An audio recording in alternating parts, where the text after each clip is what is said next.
What's going on, everybody? Welcome back to the channel. Paddington in Peru, the third installment into the franchise, is on the horizon here in the States.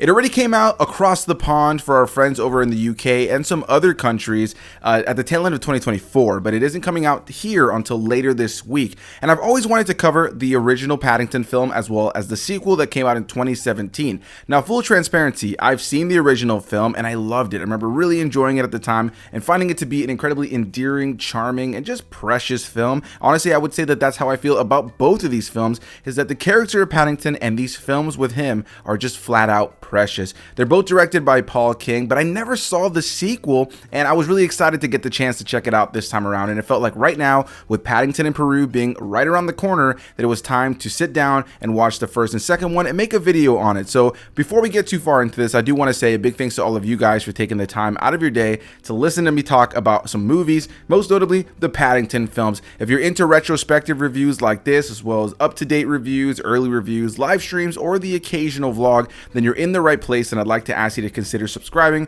But if you're a returning viewer, well, thanks so much for taking the time out of your day to come back once again. And so before we get into my reviews of these individual movies, I do want to mention that I will be talking about them pretty openly. This won't be a play-by-play, but there will be some spoilers in here, so if you've never seen these films before, this may not be the video for you. But if you don't mind some spoilers, then don't worry, I'm not going to talk about every little thing, but I am going to be talking about these movies in depth in some areas. And I just kind of wanted to take the chance to really talk about some precious films that I think kind of lean into some really great positivity as well. And in a world where we have a lot of films that lean into the real dark things, and we have a lot of really dark things going on in the real world, films like the Paddington films really tap into the better part of our humanity, and that was something that I took away from these films immediately. Now, before I also get into my thoughts, I also want to mention that I wasn't really familiar with Paddington before I had seen the film from 2014. I knew that it was based on a book series written by Michael Bond, who does appear in these movies in a cameo sense. I always thought the character was really cute, but outside of imagery, I wasn't really familiar with the character, so it wasn't until I saw the film in 2014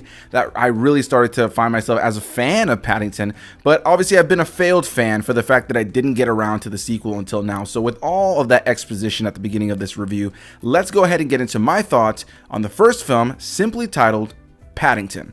Let's take a trip back to 2014 for a film directed by Paul King, who wrote this film alongside Hamish McColl. This film stars people like Hugh, Bonneville, Peter Capaldi, Ben Whinshaw, Sally Hawkins, and many more. And like I said just a moment ago, the best way I could describe both of these films is precious. This film is just charming from beginning to end. I love the way it looks. It's so light. It's a film that just exudes positivity. It's a film that just exudes manners, if you will. And it centers on a character that's just so cute, so likable, and it's hard to be upset with this character in any way, shape, or form. And of course, that is the main title character, Paddington, who in these films is played by Ben Whinshaw. Now, Ben Whinshaw is an actor I've enjoyed in a lot of things. I think he's a pretty solid performer. But in the case of this performance, this is one of those where I feel like the actor is just gone. You don't really hear Ben Whinshaw. You do, but he does such a great job of becoming Paddington. And you think it's such a silly thing to say in a lot of ways because it's this little cute bear character, but he does really capture this character so well.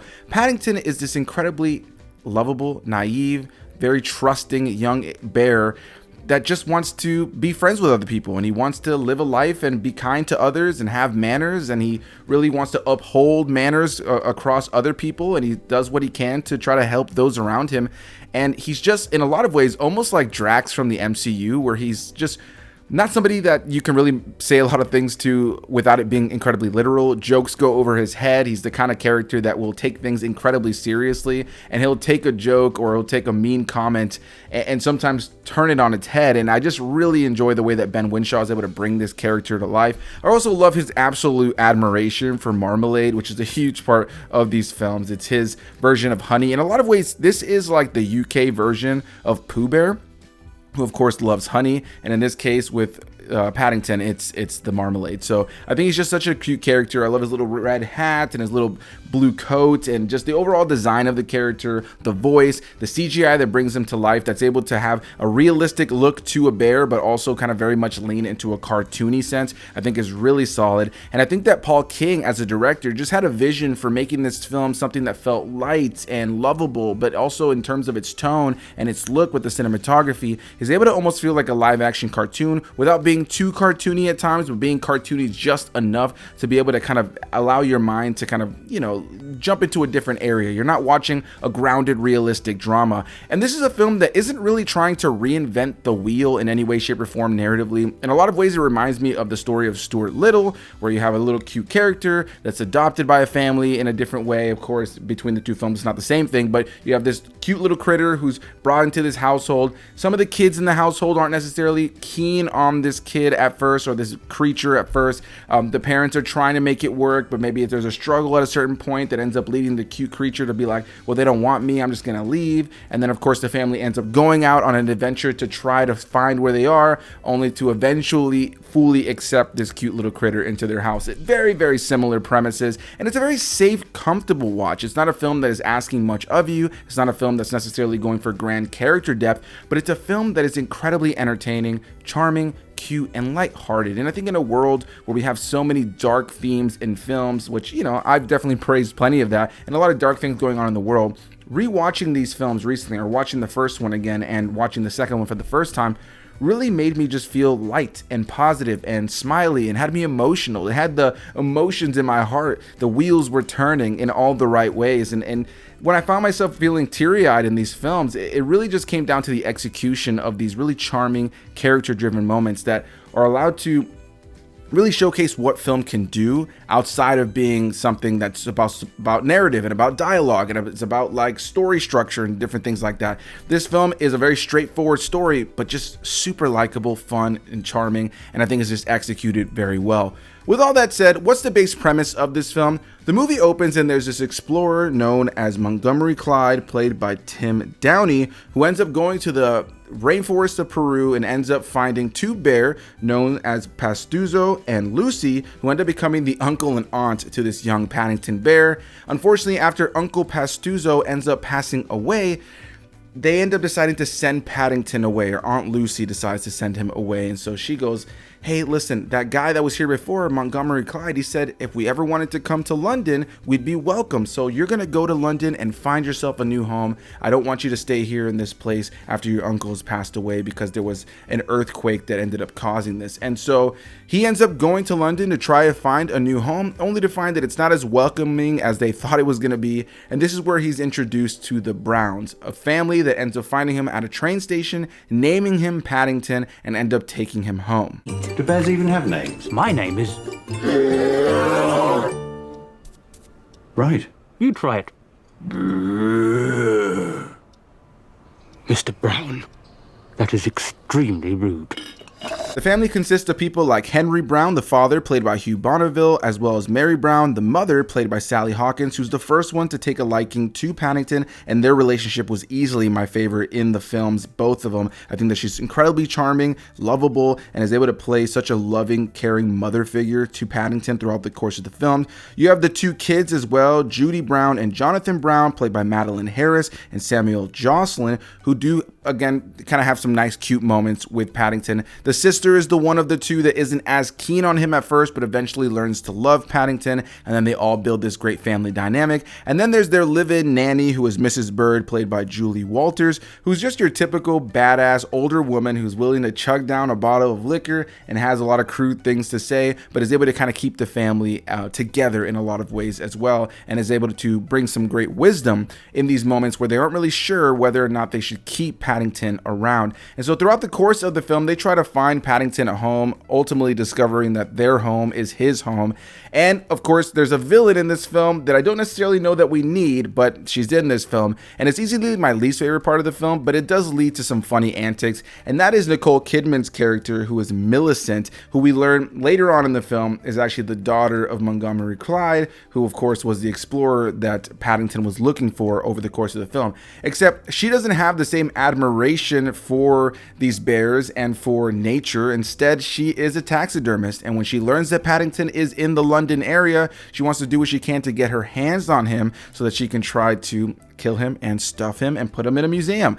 Pretty dark for a very cute film in a lot of ways. This ends up, of course, giving the Browns an antagonist to go against as they do what they can to try to stop her from getting Paddington and try to save Paddington from her. Amidst all this, you also have a slew of random side characters, most notably Mr. Curry, played by Peter Capaldi, who I've always enjoyed since I saw him in Doctor Who. It was nice to see him in these films as well, and he plays essentially the neighborhood watch, but somebody who is not actually the neighborhood watch. He kind of put that role on himself. He's essentially a glorified hall monitor for their neighborhood who looks around for things he does not like in the neighborhood, and Paddington Bear is one of those things initially, only for him to maybe realize that he should not have tried to side with Nicole Kidman's character because he thinks that she has the hots for him, only to learn that she does not at all. And so that's the general gist of the first film, and it's just lighthearted, it's fun, it's cute, it knows what it is. I love the look and feel of this film. I love the animation to bring Paddington to life. Similar to what I said earlier, I just want to really emphasize the point that I think that the cinematography, the musical score,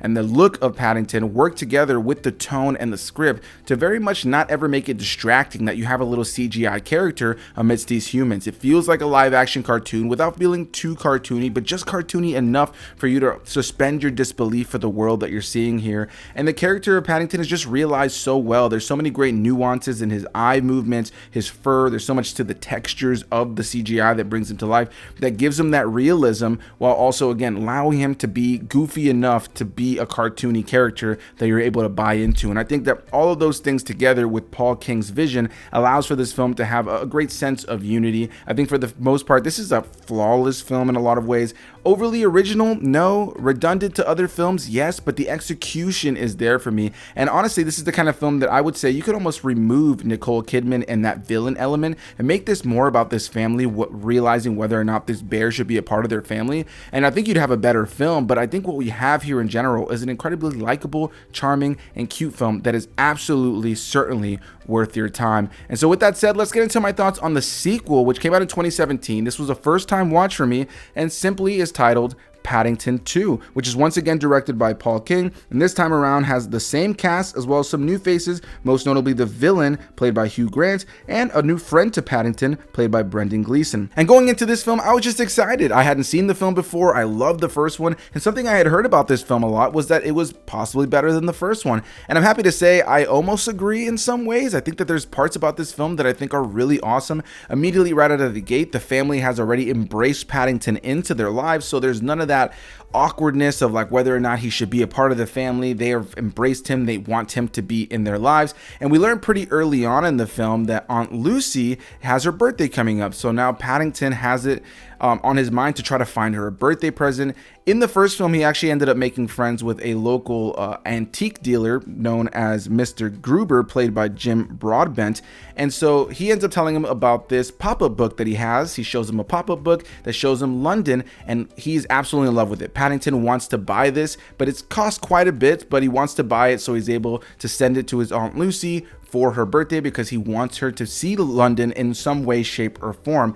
Unfortunately, he ends up meeting Hugh Grant's character, Phoenix Buchanan, a little bit later, who used to be a big actor, but now is acting in dog food commercials. He's no longer at the height of his career. And when he learns about this pop-up book, we end up learning that this pop-up book is more than meets the eye, or at least more than what Paddington knows. It turns out there's some sort of secret treasure map within this pop-up book. So Hugh Grant's character ends up stealing this pop-up book and ends up blaming it on Paddington, who ends up being sent to prison. Now, Paddington going to prison in this film was not on my bingo card. I did not know what this film was about going into it, so I was surprised to see that that was the premise. And it's interesting because at the beginning of the film, we see how much Paddington has really uplifted everybody's lives. Not only the Brown family, but also the neighbors in the area, the overall neighborhood, the community has really accepted him, and he's really become something that uplifts people on a daily basis. And it's interesting because the more time he spends inside the prison, he starts to uplift the spirits of all the prisoners. He's in this hardened environment, and you have this incredibly cute, lovable, naive, very gullible, but very straightforward character who is making friends, who isn't really afraid to communicate with people, and is building these new bonds in prison and brightening up the place, making it vibrant. Literally ends up accidentally making everybody's outfits in prison pink by doing the laundry with a red sock that ends up making everybody's white and black typical prison outfits into pink outfits. So I thought that that was really cute touch to really touch the idea of him kind of showcasing like vibrancy being brought to the prison simply by Paddington being present. And I think it just really highlights how his character is just such a lovable, kind, and sweet character. And I think that what my biggest takeaway from both of these films was just how much it really showcases the idea that kindness in darkness will brighten it up. And I think that while that, of course, is portrayed here in a very naive and silly way, the real world isn't as simple as that. I think it's a reality that, I think a lot of times if you kill, meanness with kindness, a lot of times kill them with kindness, that classic saying, it's one of those things where a lot of times things will turn out to be a little bit brighter and will be a little bit kinder. And it left me leaving these movies with positivity, because the character of Paddington is just so sweet. And the way that he was able to connect with these prisoners, a lot of times was really funny. I really enjoyed it. The main one he ends up connecting to is the characters of Knuckled McGinty, played by Brendan Gleeson, who I did not expect to be in this film as well. He's an actor who's, of course, been in Academy Award winning things, but has done some, little offbeat, kind of sillier things here and there. And so to see him in this film with Paddington, I thought was really cute. And the two of them have some really great, charming moments in the film. Throughout the rest of the film, though, the Browns are trying to find a way to try to clear Paddington's name. And of course, you have Hugh Grant being kind of conniving in the background. And it's been nice to see Hugh Grant in recent years kind of playing these villain roles. I hadn't seen this one, but it made me think very much of his performance in the Dungeons and Dragons movie. And of course, more recently, he did Heretic, which is far more sinister than what we see in Paddington or in Dungeons and Dragons. But it's nice to see him playing it up and having fun in these roles. And that's exactly what it felt like here. I enjoyed him as a villain in this film far more than I enjoyed Nicole Kidman in the first film. And I think because I just didn't think that the story of the first film really needed it. Whereas I think Hugh Grant's character plays a little bit more of a role in the demise of certain things that happened to Paddington in this film. And it added another layer of, interest for me. And I genuinely would say that while this film in a lot of ways copies things that the first film did and echoes certain moments, certain jokes, certain story beats, it does a good job to kind of have its own identity and take the story in a new direction and consistently improve on the character of Paddington. I would have similar gripes between both two films, was that the two Browns kids don't really always have an abundance to do, but I think that Hugh Bonneville as well as Sally Hawkins have some incredible moments in this film as these parental figures. I think the kids have great moments with Paddington too as well, don't get me wrong, but I think that the parents, Hugh Bonneville is able to just be really silly in these movies. I've really enjoyed him since Downton Abbey, so to see him in a far less serious role, there's something that's far more goofy and comedic, I think was great. And Sally Hawkins just, oh man, she had my heart. I've heard that she was recasted in the third one, which breaks my fucking heart. I can't believe that they did that. And I don't know the reason, so I don't know if Sally Hawkins just chose not to, but the rest of the cast returns from what I understand, which is just absolutely mind-blowing. But I really enjoy her in these films. I think her time with Paddington and that like motherly effect between the two of them is just so well done. And just overall, I think Paddington 2 is a great follow-up to the first one. I would say my biggest gripe with the second film is how abruptly it ends. I think that the ending is so good in a lot of ways. It's so emotional. I was on the verge of tears. I mean, not on the verge of tears. I had tears just sitting on my eyelids that went down the second the credits started rolling, because the ending is so precious with the reunion of Paddington and Aunt Lucy. I thought that was so good. I also loved the intro to this movie as well, where you get to see Uncle Pastuzo as well as Aunt Lucy and how they meet Paddington. And I thought that was a really cute scene. So for them to be reunited at the end of the film, I thought was beautiful. I thought it was really well done. But it ends as soon as they embrace, pretty much, and I wish that we had just gotten a few more minutes of dialogue between the two characters or something. But I'm really excited now to see what Paddington in Peru has in store for us. Ultimately, I think that Paddington and Paddington 2, while not wholly original, while by no means trying to reinvent the wheel and by no means doing grand, narrative storytelling or character depth when it comes down to character growth and character development, ultimately is just a set of movies that is just cute. They're so cute. They're so precious. They have really good messages for adults and kids to take away, and ultimately just left me feeling light and happy and emotional and just, I couldn't help but think these movies are just so damn precious. I was never bored while watching. I laughed plenty. I had a smile on my face most of the time watching it, and I just can't wait to see Paddington on the big screen again in the newest film. Whether the film is as good as these or not, I'm just excited to see that character and the rest of the characters on screen. So with all that said, what are your thoughts thoughts on the Paddington films. Which is your favorite of the two films? If you've already seen the third film, what did you think about it? And if it isn't as good as the first two, why is that? Whatever the case may be, leave any and all comments down below. Hit that like button if you guys enjoyed the video. Subscribe for more videos, and I'll see you beautiful people in the next one. Bye-bye.